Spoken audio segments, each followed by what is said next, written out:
નમસ્તે વિદ્યાર્થી મિત્રો, જય શ્રી કૃષ્ણ બધાને. કેમ છો? મજામાં ને? આજે આપણે સ્વાધ્યાય પોથી પાઠ 1 માં ધોરણ બીજું એમાં આપણે કરવાનું છે પેજ નંબર 9 પ્રાણી અને પક્ષીઓ વિશે એક એક વાક્ય લખો. તો પહેલું છે કે કુકડો. તો આપણે જો પહેલું ઉદાહરણ આપેલું છે એમાં કે આપણે આપણી આસપાસ અનેક જાતના પ્રાણીઓ અને પક્ષીઓ જોયા છે. પ્રાણીઓ અને પંખીઓના રંગ અલગ અલગ હોય છે, તેમના પીછા પણ અલગ અલગ હોય છે, કદમાં, દેખાવમાં, આકારમાં બધી જ રીતે પ્રાણીઓ અને પક્ષીઓ જુદા જોવા મળે છે. તેની રચના અલગ અલગ હોય છે. આપણે જોઈએ છીએ, આપણે તેમના ખાસ લક્ષણોને આધારે આપણે એને ઓળખી શકીએ છીએ. એના લક્ષણો દાખલા તરીકે કબૂતર છે, એ ઘૂઘૂ અવાજ કરે છે અને એનો રંગ છે એ રાખોડી રંગનો છે, એટલે આપણે એને ઓળખીએ છીએ કે આ છે ઈ કબૂતર છે. હવે ચકલી છે એ નાના કદની હોય છે, બધા એના કદ છે એક સરખા પક્ષીઓના હોતા નથી. કાગડો છે તો આપણે જોઈએ છીએ કે એનો રંગ છે ઈ કાળો છે અને એનું કદ છે ઈ મોટું છે, મેં તમને બતાવ્યું એમ. એવી જ રીતે મોર છે તો મોર પણ એનાથી અલગ છે, કારણ કે મોર સૌથી મોટું પ્રાણી, આ મોટું પક્ષી આપણે દેખાય છે અને સૌથી મોટું પક્ષી મોર, અને એના પીછા રંગબેરંગી છે અને એનું શરીર પણ મોટું છે. વજનમાં તે ભારે પક્ષી છે, એટલે તે હવામાં ઉડી શકતો, આકાશમાં ઉડી શકતા નથી. મોર છે એ તમે જો આકાશમાં ક્યારે ઉડતા જોયા છે? નહીં. એ ઝાડ ઉપર, જંગલમાં એ હોય છે, ઉડી શકતા નથી. વધારે વજનના હિસાબે તે વધારે ઊંચાઈ પર ઉડી શકતા નથી. આ રીતે આપણે દરેક પક્ષીઓને અલગ અલગ રીતે ઓળખી શકીએ છીએ. જો મોરના પીછા છે એ રંગબેરંગી છે, એટલે આપણે મોરના પીછા લાંબા, સુંદર અને રંગબેરંગી આપણે એને ઓળખ્યા કે આ મોર છે. આ રીતે બધાના વજન, કદ, તેમના લક્ષણો, તેનો આકાર, તેના અવાજ આ બધું અલગ અલગ છે. એના ઉપરથી આપણે આજે દરેક પક્ષીઓ અને પ્રાણીઓ વિશે એક બે વાક્ય લખવાના છે. તો જો ચિત્રમાં આપણે જુઓ અને તેના રહેલા પ્રાણીઓ, પંખીઓને ઓળખો, તેને ક્યાં જોયું હતું અને તે કેવી રીતે, તેના વિશે આપણે એક વાક્ય લખવાનું છે. તો દાખલા તરીકે જો પહેલું છે પેજ નંબર 9 અને પેજ નંબર આપણે આવશે 10. તો પહેલું જે આપણે ઉદાહરણમાં લખેલું છે કે વાંદરો. તો વાંદરો છે તો કે વાંદરો આપણે ક્યાં જોયો છે? તો કે વાંદરો મેં ઝાડ ઉપર જોયો હતો અને એનું મોઢું કેવું છે? તો કે એનું મોં કાળું છે. તો આ રીતે આપણે એનું વાક્ય બનાવ્યું, બરોબર. હવે એ રીતે પક્ષી છે કુકડો છે, તો મેં પેટીની અંદર કુકડો જોયો હતો. તો આપણે આવી રીતે લખી શકીએ એમાં કે મેં પેટીની અંદર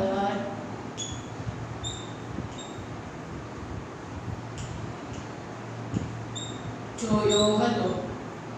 તો એનું આપણે જોઈએ છીએ. હવે બીજું શું લખશું?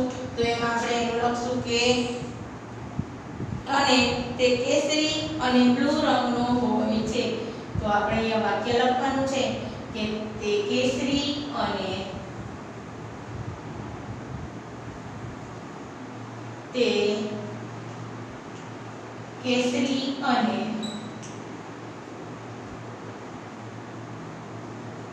બ્લુ રંગનો હોય છે. તો આપણે કુકડાનો રંગ અને એના વિશે આપણે વાક્ય કરી શક્યા.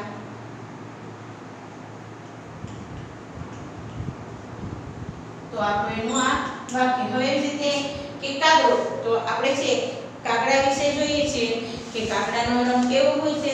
તો કાગડાનો રંગ કાળો હોય છે. તો આપણે ક્યાં જોયો હતો? તો કે મેં કાગડાને ઝાડ પર જોયો હતો. તો આપણે એવી રીતે લખીએ, મેં કાગડાને ઝાડ પર જોયો હતો.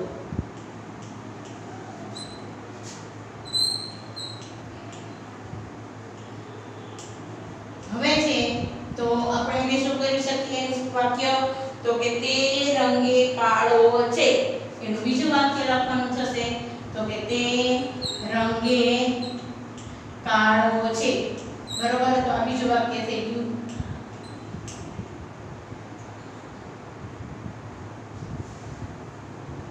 અહીંયા આપણે આ રીતે વાક્ય કરશું. હવે એવી રીતે કૂતરો છે તો આપણે બધાને ખબર જ છે કૂતરો છે એ તો ક્યાં હોય તો આપણે શેરી ને ગલીમાં આપણે જોઈએ છીએ તો એમાં આપણે લખશું કે મેં શેરીમાં ગલુડિયું છે જો તો એમાં લખશું કે મેં શેરીમાં ગલુડિયું જોયું હતું.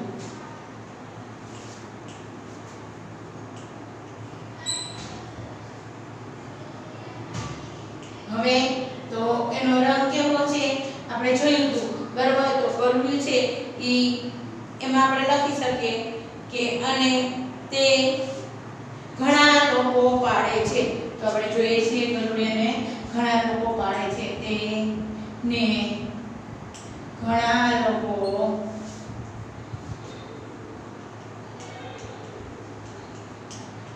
પાળે છે. તો આ રીતે તમે બીજું વાક્ય લખ્યું.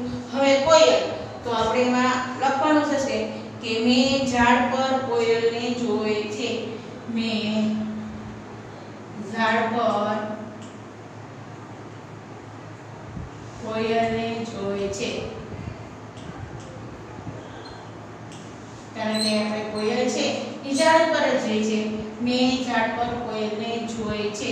હવે તો આપણે એમાં લખવાનું થશે કોયલ છે એ કેવા રંગની હોય છે તો આપણે લખશું તે રંગે કાળી છે. તે રંગે કાળી છે. પછી આપણે લખી શકીએ તેનો અવાજ મધુર છે. જો આપણે કોયલ છે એ અવાજ કરે તો આપણે ઘણી વખત આપણને એનો અવાજ ગમે છે. તે કુહુ કુહુ કરતી હોય તો આપણને મીઠો અવાજ સાંભળવો ગમે છે. તે રંગે કાળી છે. તો આપણે બીજું વાક્ય એમાં પણ લખી શકીએ તો તમે નવું વાક્ય પણ કરી શકો કે તેનો અવાજ મધુર છે. તો હવે આવશે એમાં કબૂતર તો આપણે લખી શકીએ કબૂતર છે ઘર આંગણાનું પક્ષી છે. કબૂતર ઘર આંગણાનું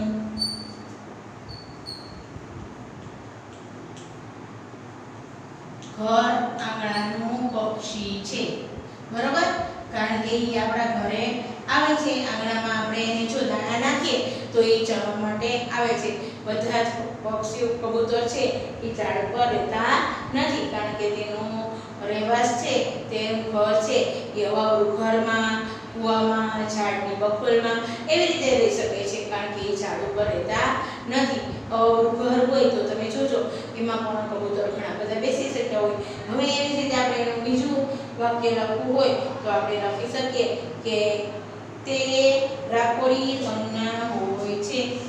તે રાખોડી રંગના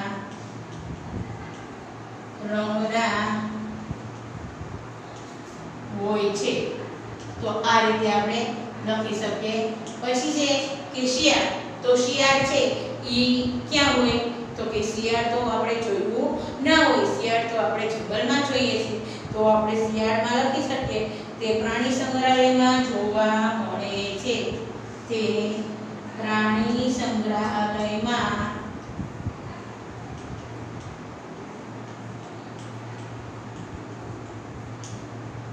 જોવા મળે છે. હવે આપણે એનું બીજું વાક્ય લખવું હોય તો કઈ રીતે લખી શકીએ તો એ તમારે તમારી જાતે લખવાનું છે. હવે આટલા મેં વાક્ય લખાવ્યા. હવે આ વાક્ય છે એ અહીંયા બીજું વાક્ય છે એ તમારે તમારી જાતે HW માં લખવાનું. હવે આ છે કે મોર તો આપણે બધાને ખબર જ છે કે મોર આપણો રાષ્ટ્રીય પક્ષી છે. અથવા પહેલા એમ લખી છે કે મેં મોરને જોયો છે.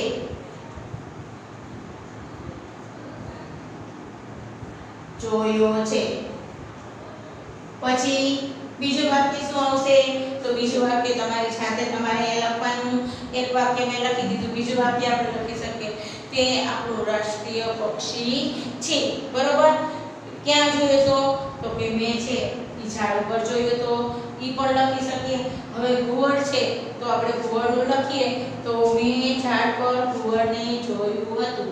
મેં કારણ કે ઘુવડ છે ક્યાં રહે છે તો એ તો ઝાડ ઉપર જ છે. મેં ઘુવડને ઝાડ પર જોયું હતું.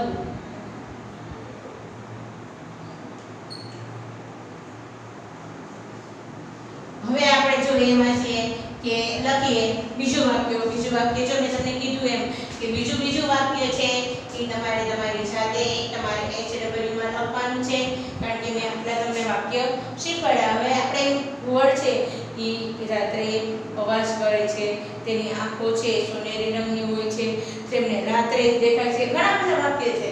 હવે તે વાઘ છે તો આપણે છે વાઘ છે શું છે તો કે મેં વાઘને પ્રાણી સંગ્રહાલયમાં જોયો હતો.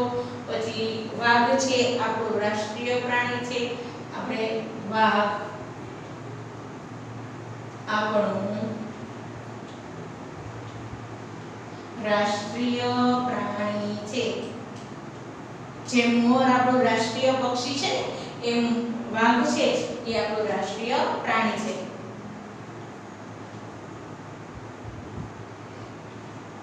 હવે એ જ રીતે આપણે કરીએ કે ચકલી, તો ચકલી છે એ પણ એવી જ રીતે છે. ચકલી છે આપણું ઘર આંગણાનું પક્ષી છે. ચકલી અનાજ અને દાણા ખાય છે. ચકલી ચીચી અવાજ કરે છે. આ રીતે આપણે લખી શકીએ એમાં ચકલી ઘર આંગણાનું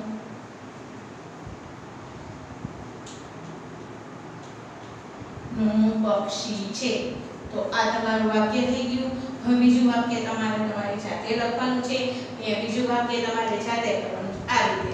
હવે કયું છે પક્ષી તો એમાં આવે છે ગાય. તો બધાને ગાયની તો ખબર જ છે કે આપણે લખી શકીએ ગાય છે તો અહીં આપણે લખવાનું છે વાક્ય કે ગાય આપણી માતા છે.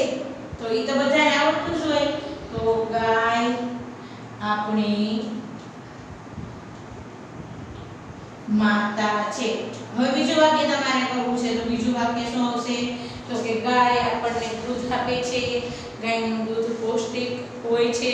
આ રીતે તમારે બીજું વાક્ય લખી શકીએ. હવે છે ત્રીજું, તો ત્રીજું શું છે તો ઈ જે પેજ નંબર તમારા જે છે પેજ નંબર આવશે 11. તો આ તમારે અહીંયા પેજ નંબર 11 છે. પેજ નંબર 11 એમાં પક્ષીઓ જે છે એ તમારે જાતે કરવાના રહેશે. HW કરવાનું, બરાબર? એટલે એ તમને પણ આવડી જાય, તમે પણ એ વાક્ય કરી શકો. પક્ષીઓ ઘણા બધા પક્ષીઓ છે. જો એમાં બતક છે, પછી માછલી છે, બકરી છે.